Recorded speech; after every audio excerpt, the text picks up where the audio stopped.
Բարի օր, սիրելի հետևորդներ։ Այսօր իմ կանաչ դրախտը հաղորդաշարի հերթական հաղորդումն է։ Եվ քանի որ սկսվել են տնկման աշխատանքները, հետևաբար ես միջև տնկումները ցանկանում եմ անդրադառնալ մի կարևոր երևույթի վրա, որ բույսը, որտեղ տնկել, ում կողքին կամ ինչի կողքին, որպեսզի իրեն արդյունավետությունը ավելի բարձր լինի։ Տեսեք, ընդհանրապես բնության մեջ եւ նաեւ գյուղատնտեսության, գյուղատնտեսական մշակաբույսերի մոտ կա այսպիսի մի արտահայտություն՝ գործընկեր բույսեր, ախոյան բույսեր, վանող բույսեր նման հասկացությունը։ Քանի որ ես արդեն սկսում եմ դդմազգինների տնկման աշխատանքները կամ շուտով կսկսենք դրանց աշխատանքները, մենք անդրադառնանք մի կարևոր պահի, շատ կարևոր է, որ դդմազգինների կողքին միշտ լինեն նաև այլ ընտանիքի բույսեր։ Եթե նայում եք, այստեղ տեսնում եք, միգուցե ոմանք գիտեն այս բույսի մասին, ոմանք էլ չգիտեն, այստեղ սխտորուկն է կամ այսպես կոչված չայսը։ Նրան երկու տիպի են լինում, նրանք լինում է, որ կարծես սոխ լինեն տերևները եւ ունեն մանուշակագույն ծաղիկներ, մեկ այլ տեսակ կարծես սխտոր լինեն, սխտորի տերևների են նման, իսկ ծաղիկները սպիտակ գույնի։ Կոնկրետ այս տեսակը մանուշակագույն ծաղիկներով նախ ինքը շատ հետաքրքիր է, ունի հետաքրքիր դեկորատիվ նշանակություն եւ ինքը օգտագործում են նաեւ ծաղկաբուծության մեջ։ Երկրորդը, այս տեսնում եք մատղաշ տերևները ուտում ենք եւ շատ հետաքրքիր աղցաններ են սրանից պատրաստում, հատկապես քամած մածունով իտալական ռեստորաններում եւ Վայոց ձորի մարզում այս բույսի երկու տեսակներից էլ պատրաստում են պանիր։ Իմիջիայլոց այս երկու տեսակներն էլ մենք ունենք վայրի վիճակում։ Ինչու ենք մենք ամբողջ այս շարքով տնկել այս սխտորուկները։ Մեկը ասեցի գեղեցկության համար, երկրորդը սննդի մեջ օգտագործման եւ երկրորդն էլ նրանք համարվում են գրեթե բոլոր մշակաբույսերի համար գործընկեր բույսեր։ Օրինակ, երբ որ մի որոշ շրջան հետո կծաղկեն արդեն տարբեր մշակաբույսերը, կծաղկեն ասենք ազնվամորինները, վարունգը, դդմազգինները, մորմազգինները, դրանք համընկնում են սխտորուկի ծաղկման շրջանի հետ։ Նրանք շատ մեղրատու բույսեր են եւ գրավում են մեղուներին իրենց մոտ։ Դուք գիտեք, որ դդմազգինները մի շատ լուրջ խնդիր ունեն, խնդիր չէի ասի, բայց թերություն, որ ազդում է բերքատվության վրա, երբ որ վարունգի ցողունները սկսում են երկարել, նրա վրա կան երկու ծաղիկներ՝ արական եւ իքական։ Խոսքը սորտերի մասին է։ Եվ հետեւաբար այդ երկար հեռավորությունը չի թողնում, որպեսզի նրանք ժամանակին փոշոտվեն, այսինքն արական եւ իքական ծաղիկները գտնվում են բավականին հեռու։ Եվ դուք նկատում եք, որ հաճախ փոքր պտուղները վարունգի, դդմիկի, դդումի պարզապես դեղնում են եւ ընկնում։ Դա նշանակում է, որ չի փոշոտվել, ծաղիկները վարսանդը չի փոշոտվել։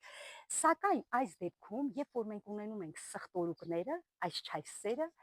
դրանք շատ ակտիվ գալիս են կանգնում նաև դդմազգիների եւ այլ ծաղիկների վրա եւ փոշեհատիկը մի տեղից փոխադրում են մեկ այլ ծաղկի վրա։ Երբ որ մենք հոտ ենք քաշում ծաղիկից եւ կարելի ասել քթի ծայրը մի փոքր դեղնում է, այսինքն փոշեհատիկը հասունացած է։ Այդ ժամանակ, եթե նույնիսկ մեղուններ չկան, մենք կարող ենք պարզապես մի թեթև թափահարել, տարբեր տիպի բույսեր կան, ցվեց են, այսինքն sense տուփերով, տարբեր խանութներում, տարբեր կազմակերպությունների կողմից արտադրված, որը կոչվում է ցվեցեն։ Դա կարող եք խառնել 1 դույլ ջրի վրա, մեջ 1 գրամը 1 տուփը եւ ուղակի ցողել բույսերի վրա։ Նրանք օգնում են, որպեսզի նույնիսկ անպամած եղանակին որոշ միջատներ գան եւ կանգնեն ծաղկի վրա։ Մի այլ գործընկեր բույսի մասին եմ ցանկանում խոսել։ Տեսեք մի քիչ մոտիկից, եթե խնդրեմ, եթե մի քիչ մոտիկից տեսեք, քանի որ դեռևս ծաղիկը չունենք, սա մերիգոլդն է կամ թավշատ ծաղիկը։ Այս ծաղիկները բավականին օգնում են միջատներին եւ իրենք կոչվում են վանող բույսեր։ Այսինքն, երբ որ միջատ, ասենք վնասակար օրգանիզմները, օրինակ ընդհանուր նրանք միջև պայքարում են նեմատոդների, արմատային փթախտի, տարբեր տիպի հիվանդությունների դեմ, այս ծաղիկը տնկում ենք, այդ տարածքում միջատները չեն հայտնվում։ Դա արդեն օգնում է, որպեսզի բույսերը ավելի քիչ հիվանդանան։ Թավշածաղիկը ինքը այնքան վանող բույս է եւ այնքան տհաճ հոտ ունի, որ եթե մենք ինքներս կես ժամ նստենք 1 քառակուսի մետր տարածքի վրա, ապա կուշաթափվենք։ Դե պատկերացրեք միջատների վիճակը։ Այսինքն ինքը շատ կարևոր է։ Բացի այդ, այս թավսածաղիկի կամ այդ մերիգոլդի, որը կարող եք փնտրել նաև ինտերնետում, մինչև մենք կունենանք ծաղիկները եւ ցույց կտանք, դրանից պատրաստում են լուծույթ, մոտ 1 կիլոգրամը խառնում են 1 դույլ ջրի, եռացած ջրի մեջ, փակում են եւ ամբողջ հողամասում օգտագործում են սրսման համար։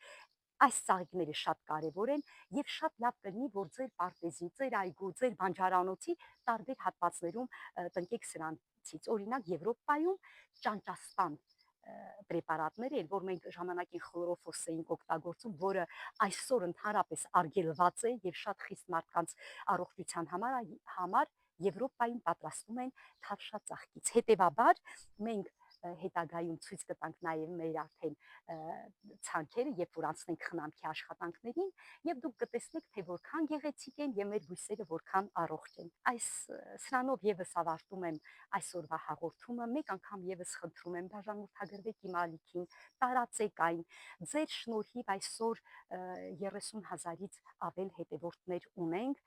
եւ շատ կարեւոր է այս ամենը, որպեսզի այն ֆերմերները, որոնք ի վիճակի չեն վճարել, որոնք չեն կարող գնալ տարբեր դասընթացների եւ տարբեր խորհրդատվական ծառայություններից օգտվեն մեր YouTube-յան ալիքին։ Նաև ես խնդրում եմ արտերկրում ապրող մեր բոլոր սփյուռքահայերին, խնդրում եմ տարածեք նաև այս տեսահոլովակները իմ YouTube-յան էջը ձեր անձնական սոցիալական կայքերով,